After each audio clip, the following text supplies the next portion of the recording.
Československo má talent si prešiel tak nejak priamo do 7. neba s Rozborilom, alebo ako Vieš, ja som 7. nebo začal robiť ešte úplne na začiatku 2007, 2008 sa začalo robiť, tuším 7, vtedy to bolo ešte Modré z neba. A vlastne ja to s Willom robím úplne od začiatku. A vlastne môj úplne prvý príbeh bol, že som išiel s takými 5 učiteľkami zo Sniny, z Prešova, z materskej škôlky do Paríža autom. A ty si teda bol súčasťou aj každého jedného toho príbehu? Hej.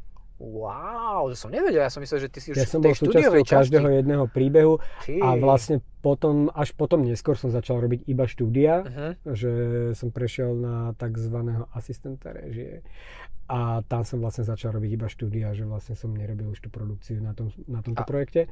Pozrite si už dnes na Joj Play.